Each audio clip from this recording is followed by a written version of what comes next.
반갑습니다. 27일 수요일 새벽을 하나님께 올려드립니다. 함께 주품의 찬양 부르십니다.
오늘 말씀은 출애굽기 35장입니다. 35장 1절부터 3절까지의 말씀입니다. 그샤 우리 청년 공동체의 수련회가 내일 출발합니다. 다시 기뻐하고 즐거워하라 라는 주제로 집짓기 사역을 하게 됩니다. 즐거움이 회복되고 소망이 넘쳐나고 또 안전할 수 있도록 꼭 기도해 주시고 응원해 주시기 바랍니다. 출애굽기 35장 1절부터 3절까지 주신 말씀 함께 읽겠습니다. 모세가 이스라엘 자손의 온 회중을 모으고 그들에게 이르되 여호와께서 너에게 명령하사 행하게 하신 말씀이 이러하니라. 엿새 동안은 일하고 일곱째 날은 너희를 위한 거룩한 날이니 여호와께 엄숙한 안식일이라. 누구든지 이 날에 일하는 자는 죽일지니 안식일에는 너희의 모든 처소에서 불도 피우지 말지니라. 새벽부터 맴소리가 너무 나서 자리를 좀 옮겼습니다. 목소리가 조금 다르게 들릴 수 있는 것 양해해 주시기 바랍니다. 오늘의 기도 제목입니다. 주님 품 안에서 멈추고 예배하고 쉬는 날을 통해 모든 날이 복되게 하소서. 주님 품 안에서 멈추고 예배하고 쉬는 날을 통해 모든 날이 복되게 하소서. 시내산에서 내려온 모세가 백성들을 모으고 하나님의 말씀을 전달합니다. 그런데 모세가 단순한 전달자가 아니라 그 얼굴에 광채가 났지요. 그리스도인으로서 내가 말씀판이다. 항상 말씀을 품고 순종할 때 빛나는 삶을 살게 된다. 기억하시기 바랍니다. 오늘 본문은 모세가 백성들에게 전한 말씀의 내용입니다. 금송아지 사건 때문에 백성들에게 전하지 못한 것을 다시 전하는 것이지요.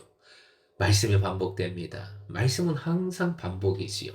반복은 지겨움이 아니지요. 우리의 삶이 되어야 함을, 말씀이 우리 존재의 정체성 자체가 되어야 함을 뜻합니다. 제일 먼저 본문의 안식일 규정을 선포하고 있습니다. 31장에도 나오고 여기저기 참 많이 반복되는 중요한 말씀이지요. 믿는 이의 삶이 되어야 하니까요. 창조의 원리이고 신앙의 근본이니까요. 이 말씀 순종할 때 복된 삶을 누리게 되는 것이니까 계속 반복됩니다. 2절 죽일지니, 맨 끝에 죽일지니라는 말씀이 나오지요. 그리고 3절 불도 피우지 말지니라.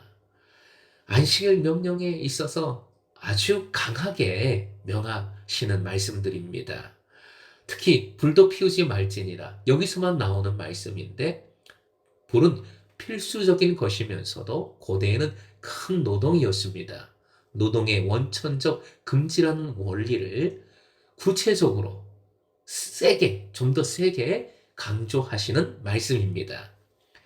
안식일을 구체적으로 어떻게 지켜야 하는가? 일을 하지 말라는 것은 불도 피우지 않는 것이다. 그렇다면 걷는 것은 괜찮은가? 회당에 가려면 제사, 예배하려면 안 걸을 수 없는데 몇 걸음까지가 허용될 수 있는가? 이런 의문이 생깁니다. 바리새인들은 말씀을 철저하게 온전히 지키는 것으로 유명한 이들이지요. 결국 바리새인들이 일을 내지요. 말씀의 실천, 즉 적용을 위해 스스로 많은 율법들을 만들어냅니다. 구전이라고 하지요. 성경의 장로들의 유전이라고 표현이 된 것입니다. 할라카라고 하는 구전은 인간의 뼈와 같은 수 613개의 조항으로 되어 있고 후에는 미시나라고 하는 책으로 집대성되는데 그 양이 엄청납니다. 이 구조는 성경의 말씀을 생활에 현실에 적용할 때 이렇게 하라 저렇게 하라 세밀하게 규정을 세워 놓은 것입니다. 안식일 규정에도 이런저런 구전들이 있는 것이지요. 예수께서 이 규정에 어긋나는 일들을 정말 많이 하셨기에 바리새인들은 엄청나게 공격을 가했지요. 병자를 안식일에 고치신 것도 일을 한 것이므로 안식일을 범한 것이다. 왜 그렇게 했느냐? 엄청나게 공격했습니다. 그때 그들에게 하신 예수님의 말씀, 그 근본 의미는 이것이지요. 화면 보시고 함께 읽겠습니다. 율법의 정신, 즉 안식일을 명하신 하나님의 뜻, 안식일 준수 계명이 모든 율법 중에서 가장 중요한 핵심 율법 맞습니다. 그런데 이 계명을 정하신 하나님의 마음, 하나님의 뜻이 가장 중요한 것입니다. 본문의 2절, 엿새 동안 일하고 안식일에 일하지 않습니다. 왜냐하면 너희를 위한 거룩한 날이요 여호와께 엄숙한 안식일이기 때문입니다. 노동을 그치고 안식하는 것이 창조의 원리입니다. 주님 품 안에서 멈추고 내려놓고 쉴 때 엿새의 삶을 새롭게 힘차게 창조적으로 살아갈 수 있습니다. 하나님께서 그렇게 하셨고 쉼의 날을 거룩하고도 복되게 하셨습니다. 결국 안식일의 주인은 하나님이십니다. 나를 사랑하시고 구원해 주신 하나님을 내 인생의 주인으로 인정하는 삶이 안식일 규정의 근본입니다. 주인이신 하나님은 긍휼을 원하십니다. 긍휼과 자비의 하나님이십니다. 그러기에 고난받는 이들을 돕고 섬기는 일은 안식일에도 해야 합니다. 이 안식일이 안식 후 첫날 부활하신 예수 그리스도로 인하여 그리스도인들의 주일로 이어집니다. 날이 바뀌었지만 안식일의 근본은 하나님의 마음, 그 뜻은 동일합니다.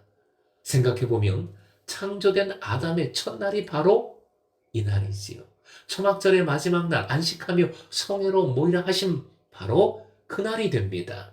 이날은 예수님 부활의 기쁨이 가득한 날로서 잔치날이지요. 잔치날은 공동체의 모든 이들이 모이고 또 다른 이들을 초대해서 함께 기뻐해야 하지요. 사랑하는 금성의 제자 여러분, 이제 여러분의 삶에서는 이 안식일을 어떻게 실천하시겠습니까? 본문의 1절 온 회중을 모으고 라는 표현이 나옵니다. 모인 사람들, 이스라엘 백성들이지요. 이들은 하나님 앞에서 선택받고 부르심을 받아 애국, 즉 이방인들로부터 분리되어 나온 사람들입니다. 부름받아 세상으로부터 나와 모인 사람들, 에클레시아라는 것인데 바로 교회입니다. 그래서 사도행전 7장 38절에서는 이들을 광야에 모인 회중, 즉 광야 교회라고 표현하지요. 교회는 주님의 말씀을 받고 순종합니다. 1절 이어지는 말씀의 표현 화면 보시고 함께 읽습니다. 명령하사 행하게 하신 말씀을 주신 이유는 말씀을 행하게 하려 하심입니다.